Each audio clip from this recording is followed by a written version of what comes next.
So we couldn't resist showing the piece we referenced. We weren't, but we were able to squeeze it in. This is actually in the outside the entrance into the gallery, not outdoors, but in the stairwell. But this is the piece we were talking about, and as you can see, it's just sort of a narrow space here. And originally, they came in sort of as verticals, and I thought about doing them this way, and he really didn't like that so much. And I understand why, because this set also has this really interesting, what color is that? Aquamarine, or what is sort of blue is that? That's like a street paint marking blue, official. Okay. But anyway, just a little bit of it around the edges here, and that would have gotten lost doing it that other way. But now, by flipping them to be horizontals, and then putting them sort of with the larger one, this one protrudes out a little bit more than this one, so the profile sort of tapered. You see now the blue behind it, much more. But you also had commented, though, as we were walking over here, about a specific sort of reference or influence. Oh, I mean, like I mentioned, how much I love the work of Pierre Soulages, and I feel this painting is like a complete homage to him. But the way it started, actually, like because you made me realize something. These pieces, this was actually one piece. Solid polystyrene panel, and then I took a chainsaw to it and I cut it, which is actually why the bottom almost fits the top. Yeah, but they weren't meant to be together. You can see like they're sort of notched. And then I adhered them to a canvas as the back panel, and then I was working on this not as a series, but as like two specific paintings, because again, in one piece, something wasn't happening with it. It's one of those weird studio artist things, like it just didn't feel right. And so again, I took the chainsaw to it, and then I saw them as completely separate pieces, unlike the natural series of the pieces we were just discussing. Mm-hmm. And then I had them like, vertical, and I couldn't figure out like what was wrong with them in showing them in a vertical manner. They were meant to be like, separated, but vertical. And I had them in my studio. You liked them. We brought them here, and then like we had this little like conundrum of how we're going to show it. And I didn't like the one on top of the other. And then you mentioned that you've ever started doing them horizontal, and no, I hadn't. So we put them down, we flipped them, and then I had that moment that just kind of happens. Again, another artist thing. It just feels really right. Did sort of transform them. Now it's done. They read totally differently now. But the other thing too is when you were talking about Soulages, you were also talking about sort of how light on the surface it really affects your thinking of your work and how you organically go through your process. So this is a good example to highlight that. Light.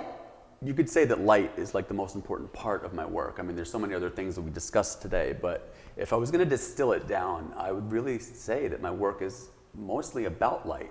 The reflection of the light, the refraction, the absorption, it's just like mind-bending to me. And so obviously that's, Soulages' work is all about that. It's about the light, not the black. And so when I look at this piece, I see reflection, and I want to see the reflection. To me, it makes the piece come alive. That's true with all of my work, which is why in my extensive material list, I always include light as a material, because to me, how it's lit, the way it's lit, and then your orientation to the piece within that particular light, it's always something different. And so, in a lot of ways, that is. Well, the other thing too is like with this one also has a very matte and very shiny surfaces, and the matte inherently it absorbs and looks actually more gray. It doesn't look as black. Exactly. And then when you have the gloss on it, it gets much blacker. But then you pick up all these white highlights from the light. So there's really they're not monochrome. I mean, they're because of that. The shapes and because of the surfaces and because of the way they're constructed.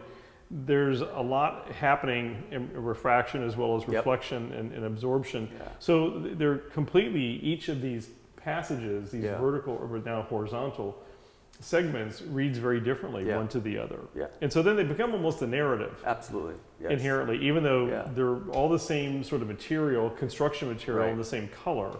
It creates a narrative. Yeah. and suggest something different. Yeah.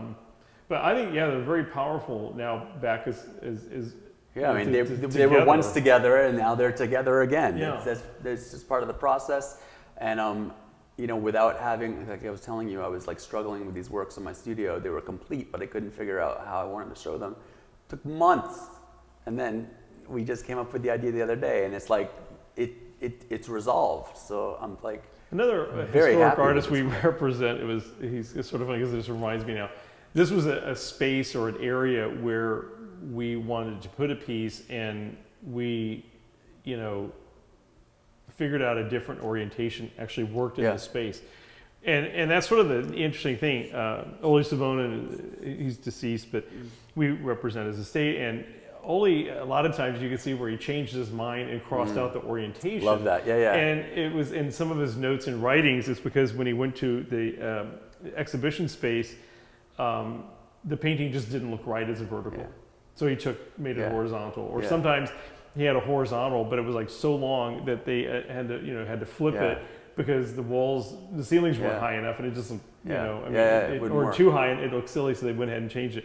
So anyway, it's kind of great, but that's a nice thing about abstraction. Yeah.